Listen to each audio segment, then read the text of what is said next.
Hey, Earthquakes fans, super excited to be back with you this week for another preview episode. And I'm really excited to have someone who I've gotten to work with for the past few years and even more closely over the past year or so, Steffen from American Soccer Analysis. But Sean, it would be wrong to just say that you're from American Soccer Analysis. You are a former analyst with the Houston Dynamo.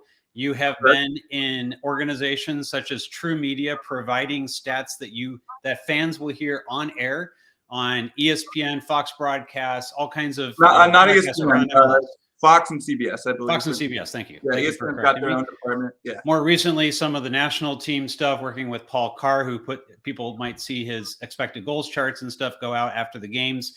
That's True Media, and Sean's been a part of that as well, and also a club consultant within American Soccer Analysis to clubs in Major League Soccer who are looking for analytical assistance. I am excited to have you on.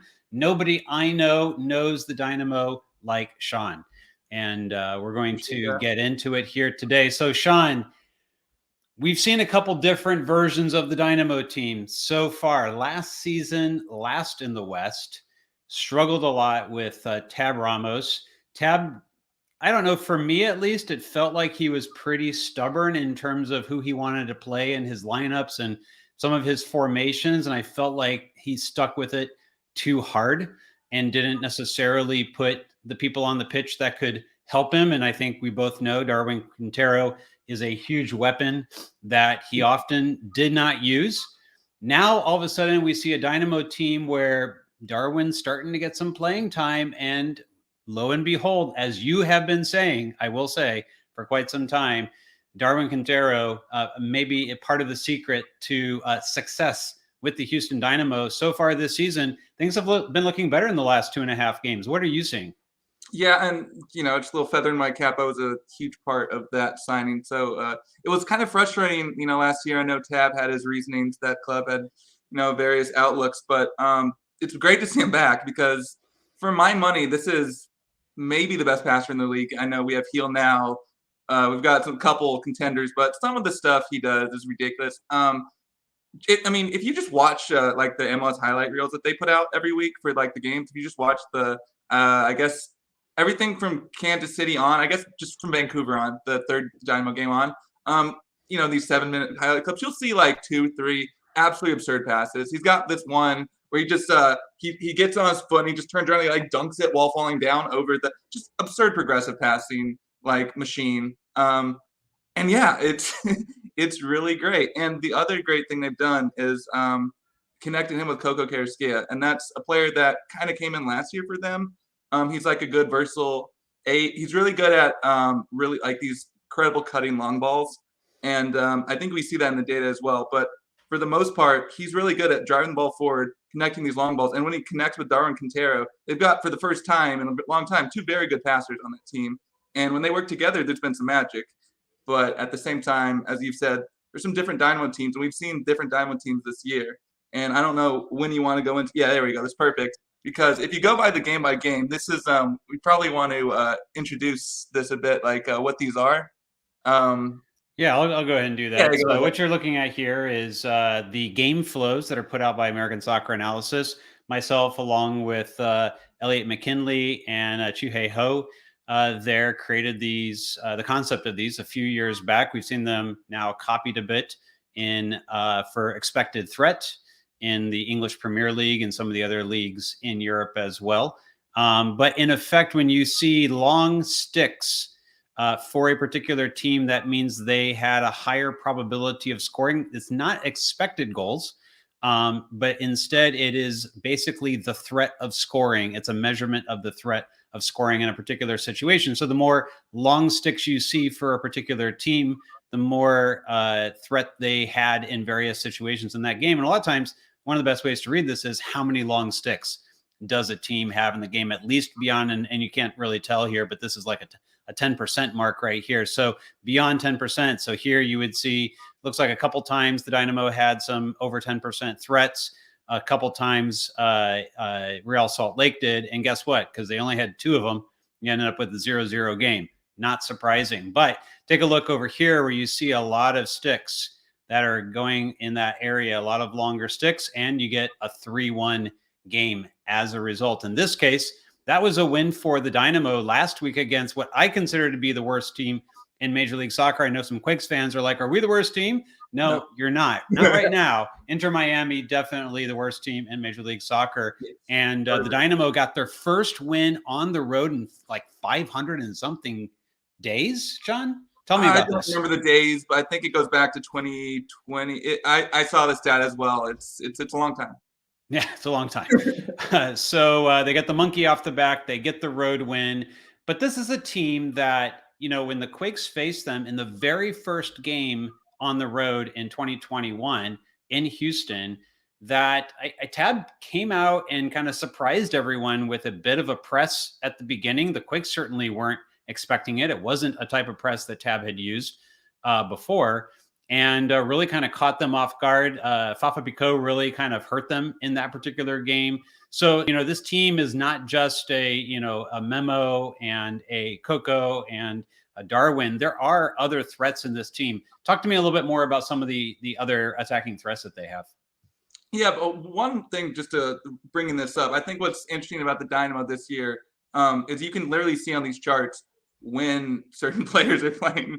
Like in these first two games, when you combine their XG combined, they were still under 1, which I believe someone in ASA pulled that, and it only happened once before in the data set, and that was DC. I don't remember the year.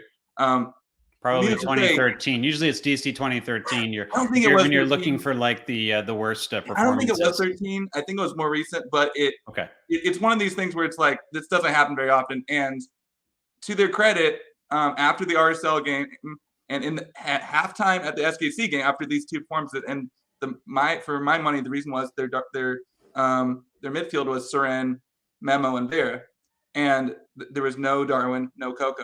Okay. Second game, halftime, Darwin and Coco come in, and if you look at where these the long sticks, the longer orange sticks right here, yeah, it's literally when they're introduced into this game.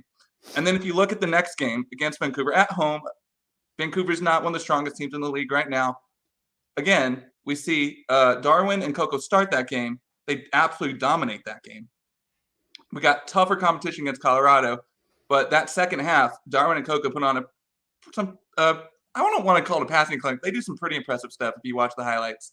And then we have Miami in the end, where they are able to create a lot. No Coco in that game. They played Memo in the midfield with them as well. Not sure why. I don't really follow the injury reports on them as much as like a traditional fan would. I usually just follow from a data side, more of a curiosity of what that roster is doing going forward. So I think that's what's really interesting about them, is because it's not so the Dynamo's two best games this year are against suspect opponents, but at the same time, their two worst performances are probably in the past, because I don't think they're going to use that lineup again. So they're kind of in this limbo stage where we're analyzing them. It's like, well, what is the level on them? And we can go into like the ranks later, but in terms of like the roster right now, I think they brought in a couple guys. They brought in Ferrer at forward, and so far he has not done well. I mean, he's very new to the league. This isn't an indictment on him as a player. We don't have numbers. Things from Paraguay, so this isn't even I can speak authoritatively on from a numbers perspective. But from this year, limited minutes, he's getting 2 shots a game. If you look at a non-pen XG, well, I guess he hasn't taken any pens. 0.29 XG, 0.2 XA. This is per 96, which is pretty good. But one interesting thing is he hasn't taken a pen. Fafa took the pen against Miami. So you think with the striker wanting confidence, they'd let him take it. I don't know if that's the thing. He doesn't take pens. But that's an interesting thing, because if he picks up a bit, maybe the Dynamo get a little better. But that's the position they really need.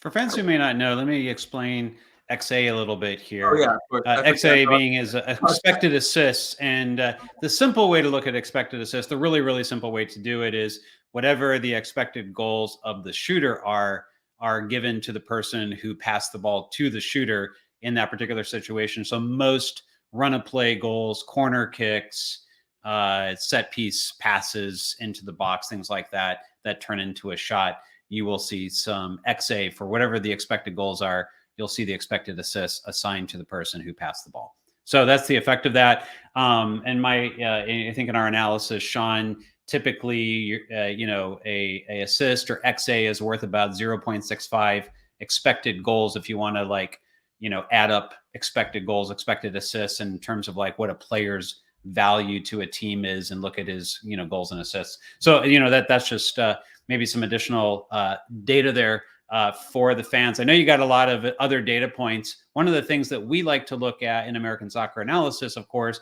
is goals added.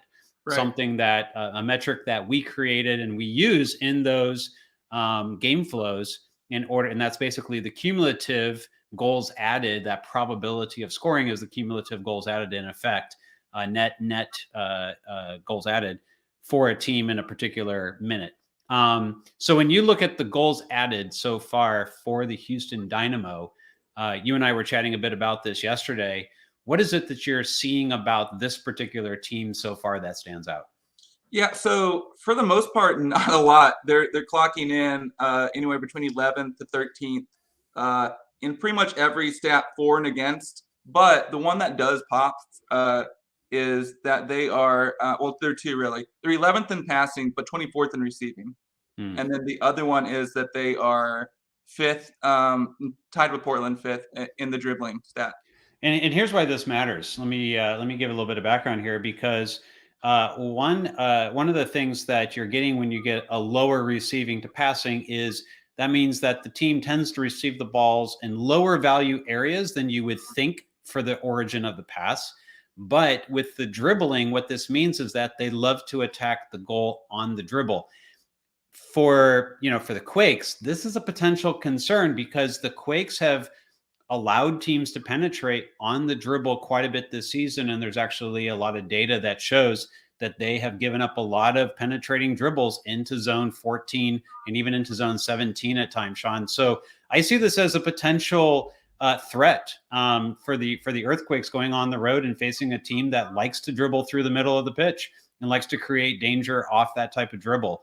From the way that you see the Dynamo creating their chances so far, what do you think that they'll be able to do with if they're running up against Matias Almeida and some man marking? Yeah, that's an interesting question. I think dribbling in general, beating your man in the man marking is very important. And when you have Fafa Picault, he's very fast. I think from a data perspective, he doesn't always pass the data test. He's got some inconsistent years. But as a target and goal scorer and for his speed, he is a threat. And when you have a guy like Darwin Quintero or Coco Carista who can, pick these guys out, yeah, if there's going to be some space to get him behind if he gets past his man. And we've seen them target, and, we've talked about this. That receiving value is probably getting Fafa in the corner. And in terms of analyzing the Dynamo, that's kind of why a guy like Fafa can be limiting, because he kind of pins you to this position. He's not like an Elise where, he's known for being this fast wide guy, but if you actually look at where he's creating his chances, it tends to be cutting towards the box. And that's not really what you see from Fafa. Somewhat similar with Baird on the other side, Pasher. They're very, very, very similar on the wings, and that is they're very press-oriented, fast, endurance guys that aren't necessarily the most creative. And I wouldn't say they're not the biggest goal-scoring threats, but they are goal-scoring threats. And without a doubt, like so far this season, their best player statistically has been Darwin Quintero. I think he's actually I'm pulled up right now on the expected. I know he's got the most progressive passes in the team. That much I checked. Yeah, he's got 0.65 expected goals plus expected assists per, which leaves the team. That's per 96. That's taking out penalties. And now, obviously, it's on low minutes, but it's important to point out one of the reasons why this guy was brought in was because his career, which is like 8,000 minutes in MLS at this point, is 0.63. So he's on 0.65 on like 300 minutes or whatever, but his career is around that.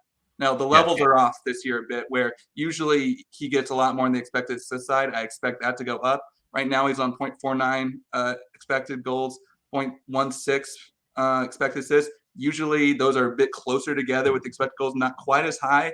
He's been playing a bit more as maybe that second striker at times, similar to what he did in Minnesota. I don't think that's necessarily how they line him up, but he often functions that way. So I think that could be a big reason why you're seeing those expected goals value. But like as you say, with the progressive passes, when you just watch this man's like highlight reel, he's gonna start getting those assists, right? Because we know that these progressives turn into assists. These numbers take time to stabilize, especially the expected numbers. We're just not at a stable point yet.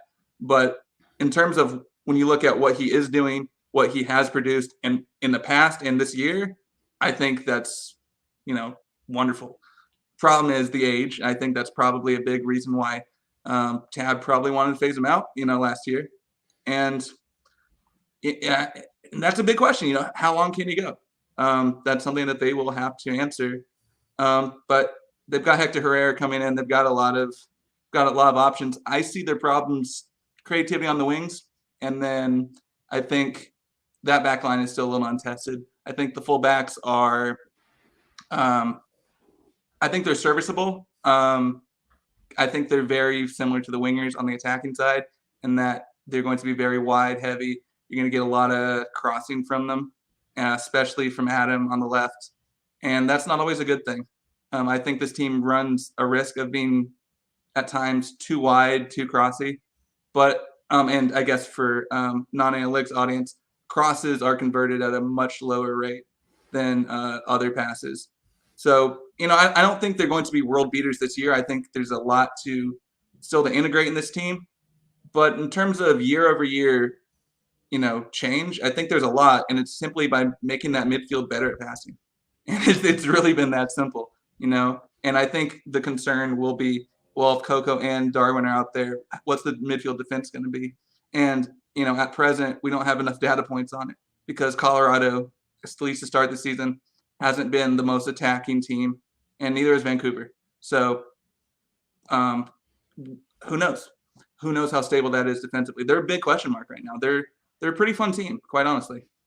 Yeah. So let's talk a little bit more about that defense because, the Earthquakes have what I kind of consider to be a built-in advantage that they're not taking advantage of right now. So you've probably heard the narrative by now, Sean. No open play goal so far for the Earthquakes, but they have been scoring and not badly off of set pieces. In fact, they've been fairly effective numbers wise off of set pieces so far this season, but no open play goals. Here's what's really interesting about that for me is because you've got, and you mentioned players that are not all that technical, but have like the ability of the pace to get up and down on the wings. So let me run a few names by you here. Cade Cowell, Christian Espinoza, Benji Kikanovic. You may not know him quite as well, but he's got that same level of pace as Cade Cowell, and he's even more technical. They got Jeremy Abobasi, who's pretty pacey for a 9 in the league.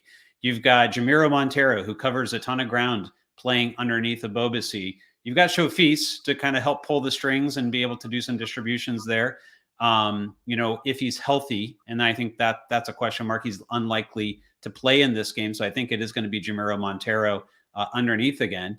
And you've got guys who play well at an international level.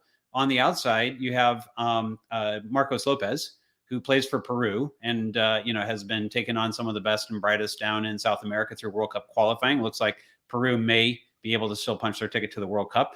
And, there's I think they're pretty good everywhere, on the attacking side, except right back, I think is still a concern. But when you look at that, like there's a lot of pace there. Here's what's weird for me is that I don't see the Earthquakes using the pace that they have. It feels like when they have the opportunity to transition and be able to use that pace, they're opting instead to kind of like hold the ball and slow things down. And then they ultimately don't string the passes necessary together in order to get a high quality shot. I know this is something that you'd kind of have had, in your past with the Dynamo. You had those pacey wingers yourself in that particular team. So talk to me a little bit about how you might think the Earthquakes in their current setup might resemble in some ways Dynamo teams that you've worked with in the past. And what do you think might be going on here in terms of their struggles to connect things together? I'm gonna be honest with you. I haven't examined enough of the Quakes data to talk definitively about it. But in terms of the what worked about that 2017 Dynamo team, it's something I like to think about. That was one of my first years with the Dynamo, and that team was weird. That team was very weird for a lot of reasons. In that it kind of from an analytics standpoint, it was like forcing players into a game model that shouldn't really work analytics wise, but the players themselves kind of work in a way that makes it analytically viable. And that was because Elise and Kyoto are so dangerous at goal dangerous. And like Elise is one of the most goal dangerous players in this league's history from an expected goal standpoint. And then Kyoto continues to be an incredible goal threat. And those two running together were just ridiculous. And they would cut inside. This was not like run to cross, right? This was to cut inside.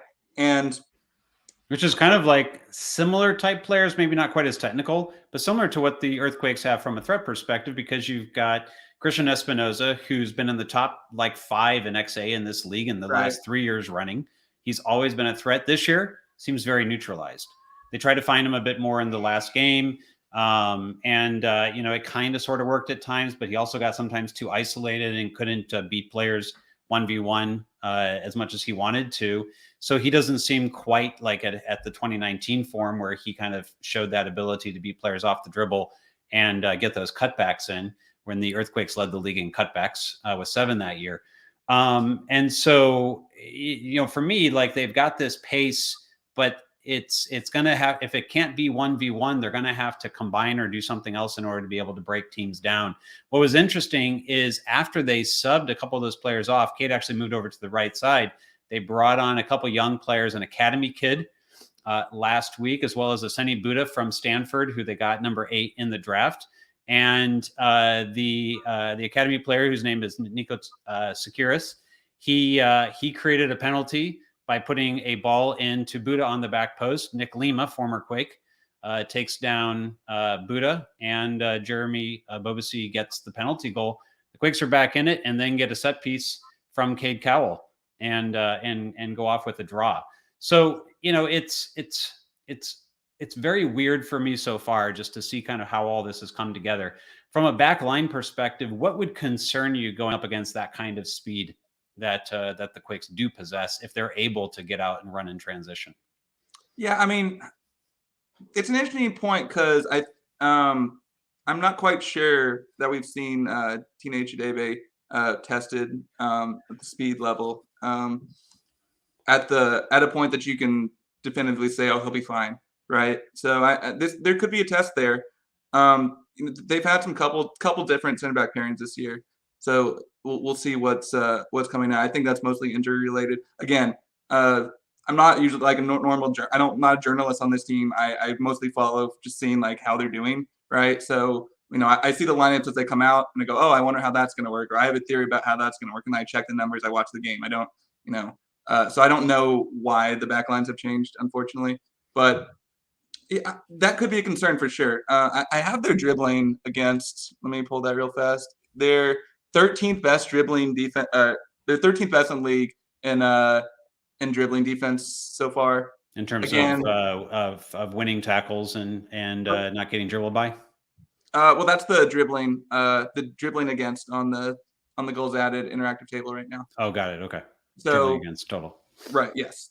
So I mean, again, you have to again look at the teams and the setup so far. So of course, in those first 2 games where they played super compact, of course they're not going to be dribbled by very often, right? Then the games where they're more open, when they have Coco and Darwin, they're games where they weren't really tested offensively. So it comes back to that question of, do we even have enough data to even know what the Dynamo team is? And I would argue we do not. Like we absolutely do not. But we do have some fun like questions. Like another one that we haven't talked about is Memo. And what's interesting about Memo is that Memo had a very quietly in 2020 an amazing season. And I've got some stats on this. So I once pulled because I was working the team at the time. So I pulled all opted data at the time. MLS center mids in a season over 1,000 minutes. And then I looked at expected goals, expected assists, stripping out penalties and penalty kicks. So basically run of play stuff. He was at 0.49 when you do all of that. That was at the time, I haven't checked it for last year, at the time tied with Kinda from that same year for the highest in the data set for a center mid. which is, something you would think would have been talked about, especially national team level. But, other side of this is that when you do the same thing for pass usage, which is the percentage of your team's passes when you're on the field, he was down at 6.9%, which is very, very, very low. So low, in fact, that it is, I believe, let me look this here. He was making 20 passes or fewer per game than the average center mid per game. Like, that's a lot. And it was only Brendan Aronson at the position, 1,460 minutes. That had 5.6%. So again, he was doing historically high things and historically low things in a way that makes you think like maybe this guy's not a center mid, right? Yeah, he's kind of a low touch center mid, which is strange for a center mid. Right. And I would argue, this is one of my Kooky Dynamo theories, I think they should move him back to the wing. Because when you look at what he did on the opposite Elise, once Kyoto started getting phased out, he was really, really good in that. He was getting great. His expected goals were high. He was getting goals. And it was twofold. One, he's really smart in positioning, and he would make that like back post run really well for Elise. Like the amount of times Elise would just find him on a cutback or a grounded cross at speed, it was a lot. And it's kind of something you would see from Pulisic. I'm not going to say Memo's Pulisic, but it's kind of that sort of similar in that Pulisic's also a low touch guy. He's also a guy that's really dangerous when he's in a shooting position because he's very good with cuts and getting an open shot, and he's got a very good shot. That's also very true for Memo. Yeah, so when he's on the dribble in the final third, he's dangerous. When he's on the dribble in the middle third, you probably are going to get a turnover. Well, I mean, I wouldn't even call it turnover. It's going to be a pass that's probably not going to split lines, Yeah, it's not a very dangerous pass. You probably have him going backwards. It's going to be rare that he's on in the first place, and that's more the problem in my opinion. And the reason why I bring that up is Coco did not play in that last game. It didn't start. It was Memo on Sunday. It was Memo. Right. So that could be a dynamic you see in that game. Because if you see a midfield where they're especially at home, I'm assuming they're going to want to come out, dominate possession. If they're going to try to dominate possession and Memo is in that midfield, they might have problems because Memo doesn't get on the ball. And we'll see. As of late, he hasn't been scoring either. And that is something he was doing. He kind of went down under Tab. I have no explanations for that. But I would like to see him. He's a great guy. I would love to see him come back to form. I think he's a good player. So another player to keep an eye on in that game for sure. One area we haven't touched yet, and pretty much the last area here, is going to be the goalkeeper position. The Earthquakes, JT Marcinkowski feels like he's been taking a step forward this year. Bill Reno has him number one on his goalkeeper ratings so far. His expected goals saved over his goals against. He's faced more, I think, the second most shots of anyone in the league so far, something like that.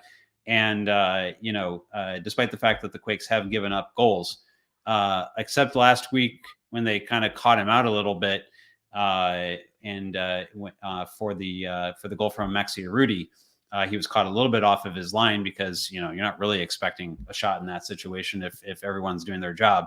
But besides that, he's been stellar this season. How has the goalkeeping looked so far, in your opinion, for the Dynamo this season? Well, I think again you have to go back to the first two games. They didn't face a lot at all. They really didn't face much in that Kansas City game because Kansas City was pretty anemic in that game. You had Johnny Russell had a cutback, one of his classic cutback, and that sort of led to a goal. Outside of that, they didn't really create much. So, I think it's too early, but I think Clark is a good keeper in this league, and I think there is reason to believe that. Reason for hope, I would say. At least just by his credentials. So again, with all things Dynamo this year is we need more data because we're 5 games in. Yeah. So Sean, you're also wearing a very interesting shirt, one that I think Quakes fans will kind of enjoy. So I don't know that this shirt is available publicly, but Wando's miss versus Belgium had an XG value of 0.63. By the way, I calculated that.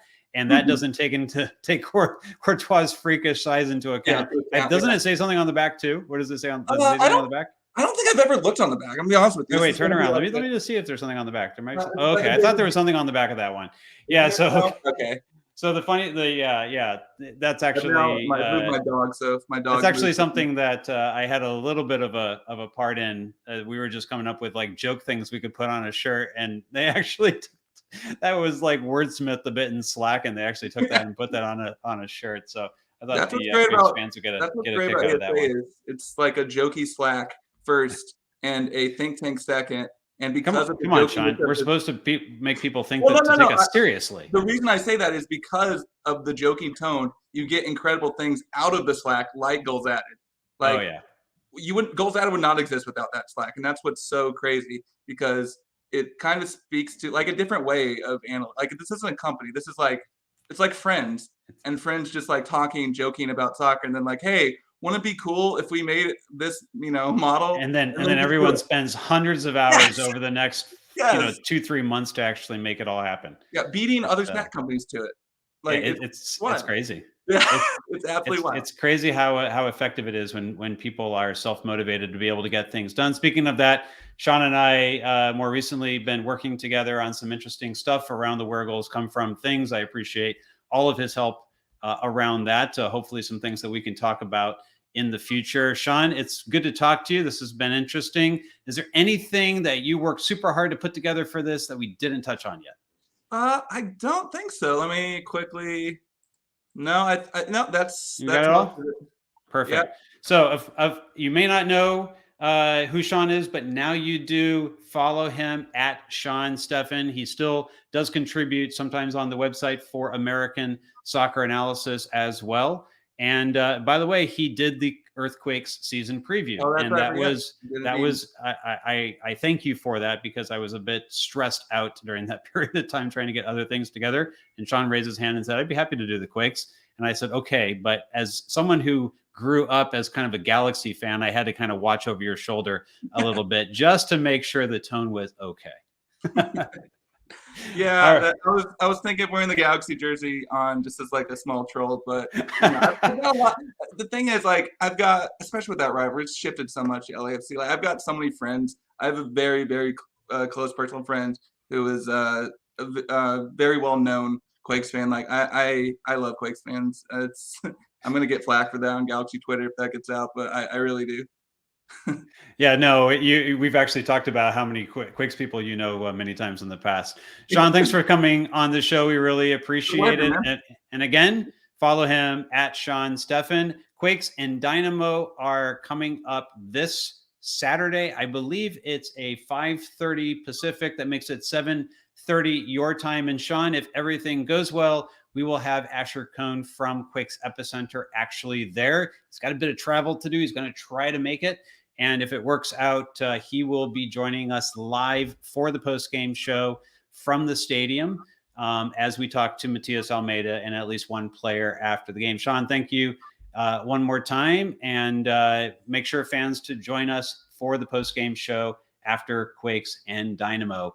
Have a good rest of your day. Thank you for watching. Take care. Have a good day.